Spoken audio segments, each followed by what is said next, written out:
પ્રેરણા. ભાલો પહાડની છાયામાં સર્જક. પશ્ચિમ બંગાળના પુરુલિયા જિલ્લાના બાંદવાનમાં ભાલો પહાડ નામની એક અનોખી જગ્યા છે. આ જગ્યાએ સફેદ ધોતી અને ગંજી પહેરેલી વ્યક્તિ વૃક્ષ પાસે બેઠી હોય, બાળકોને કંઈક શીખવતી હોય કે પોતાની અસ્તવ્યસ્ત ઝૂંપડીમાં કંઈક લખતી હોય તો સમજવું કે એ કમલ ચક્રવર્તી છે. 76 વર્ષના કમલ ચક્રવર્તી છેલ્લા 26 વર્ષથી ભાલો પહાડ નામની એક સોસાયટી ચલાવી રહ્યા છે. ભાલો પહાડ નામ સાંભળતા જ આપણને જિજ્ઞાસા જાગે કે આ શું હશે, પરંતુ ભાલો પહાડ સોસાયટીના સંસ્થાપક કમલ ચક્રવર્તીએ એક ભવ્ય જંગલ બનાવ્યું છે અને અહીં રહીને તેઓ આદિવાસીઓને શિક્ષણ અને સ્વાસ્થ્યની સુવિધાઓ પહોંચાડી રહ્યા છે. 1946માં જન્મેલા કમલ ચક્રવર્તી જમશેદપુરમાં મોટા થયા. પિતા ટાટા મોટર્સમાં કામ કરતા હતા.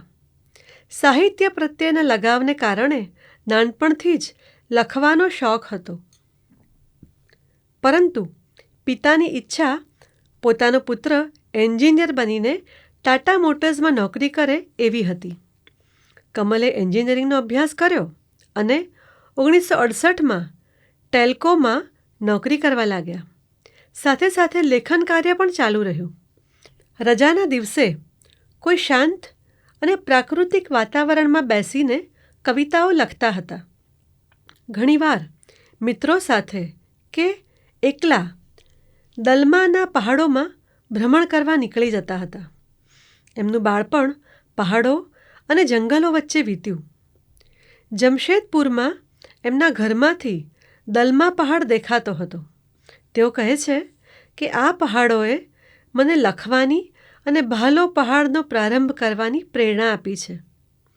પહાડની નીચે આવેલા જંગલમાં ફરવું મને બેહદ પસંદ હતું.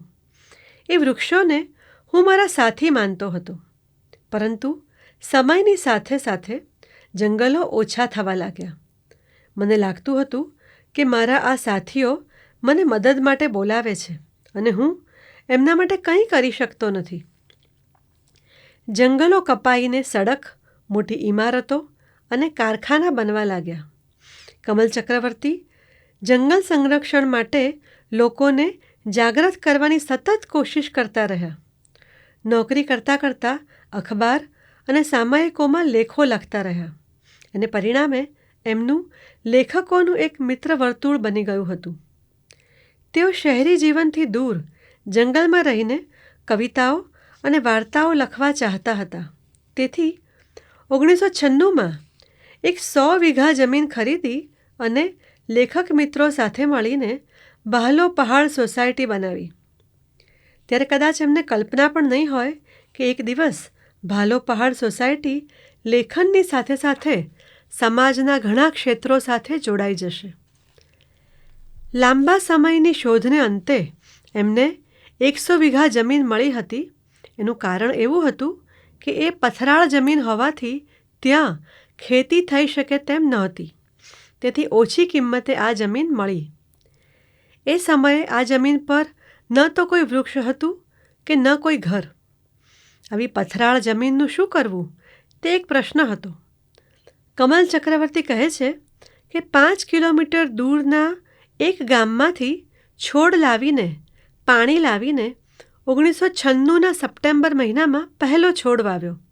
એ પછી તેઓ નોકરીની સાથે સાથે સતત 4 વર્ષ સુધી આ રીતે છોડ વાવતા રહ્યા. ત્યારબાદ ત્યાં એક ઝૂંપડી અને ટ્યુબવેલ બનાવ્યા, જેથી છોડને સહેલાઈથી પાણી આપી શકાય. ક્યારેક ક્યારેક તેઓ ત્યાં રહેવા જતા અને ધીમે ધીમે તેમના મિત્રો પણ ત્યાં જવા લાગ્યા. પરિણામે 2000માં નોકરી છોડીને કમલ ચક્રવર્તી ત્યાં રહેવા લાગ્યા. એમણે નક્કી કર્યું કે તેઓ આ જમીન પર વૃક્ષો વાવશે, પરંતુ આવી પથરાળ જમીન પર આવું કામ કરવું આસાન નહોતું. તેથી તેમણે કેટલીક ગાયો ખરીદી. ગાયના ગૌમૂત્ર અને ગોબરથી લાલ માટી કાળી બનવા લાગી. દેશી ગાયની સાથે સાથે અનાજની ખેતી શરૂ કરી. જેમ જેમ વૃક્ષો વાવતા ગયા, તેની સંભાળ લેતા ગયા, તેમ તેમ જંગલ બનવા લાગ્યું. તેમણે એ જમીન પર તળાવ પણ બનાવ્યા. કમલ ચક્રવર્તીનું આવું કામ જોઈને આસપાસના ગામ લોકો ખેતી અને પશુપાલનમાં તેમને મદદ કરવા લાગ્યા. કમલ ચક્રવર્તીએ પણ ગામ લોકો માટે પોતાનાથી શક્ય એટલી મદદ કરવાની ભાવના દર્શાવી. ગામના આદિવાસી વિસ્તારમાં આવેલી સ્કૂલ દૂર હતી અને આવવા જવાનું કોઈ સાધન પણ ન હતું. ગરીબાઈ એટલી બધી હતી કે શિક્ષણ કરતાં 2 ટંકના ભોજનની ચિંતા વધારે હતી. તેથી કમલ ચક્રવર્તીએ ભોજન, કપડાં અને શિક્ષણ મળે તેવી સ્કૂલ બનાવી. તેને માટે તેમણે ફંડ એકત્રિત કર્યું. આજે ભાલો પહાડ સ્કૂલમાં 9 શિક્ષક કામ કરે છે અને 110 બાળકો અભ્યાસ કરે છે. કમલ ચક્રવર્તી સાથે 400 લોકો જોડાયેલા છે જે તેમને મદદ કરે છે. 2007માં એમણે ભાલો પહાડ હેલ્થ કેર સેન્ટર પણ શરૂ કર્યું. આજે અહીં દૂર દૂરથી લોકો આ જંગલ જોવા આવે છે અને ઇકો ટુરિઝમ દ્વારા ભાલો પહાડ સોસાયટીને આવક થાય છે. કમલ ચક્રવર્તીએ કૌરબ નામથી બંગાળી કવિતાઓનું એક સામાયિક ચલાવ્યું હતું જે વાર્ષિક હતું. બંગાળમાં એને ઘણી ખ્યાતિ મળી.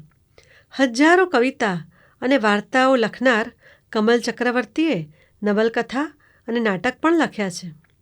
આવા સમર્થ સર્જકે પોતાના જીવનના 26 વર્ષ એક જંગલ બનાવવામાં સમર્પિત કર્યા. આજે 100 વીઘા જમીન પર લાખો વૃક્ષો છે. 2012માં સાહિત્ય માટે બંકિમ પુરસ્કાર મેળવનાર કમલ ચક્રવર્તીને બંગાળ સરકારે 2017માં બેસ્ટ મેન ઓફ એન્વાયરમેન્ટના એવોર્ડથી નવાજ્યા છે. પોતાના મૌલિક અને રચનાત્મક વિચાર તેમજ સખત પુરુષાર્થથી જંગલ ઊભું કરનાર કમલ ચક્રવર્તી માટે લોકોનો પ્રેમ એ જ સાચો પુરસ્કાર છે અને વૃક્ષોથી મળતી છાયા અને હરિયાળી એમનો સાચો આનંદ છે. લેખિકા પ્રીતિ શાહ.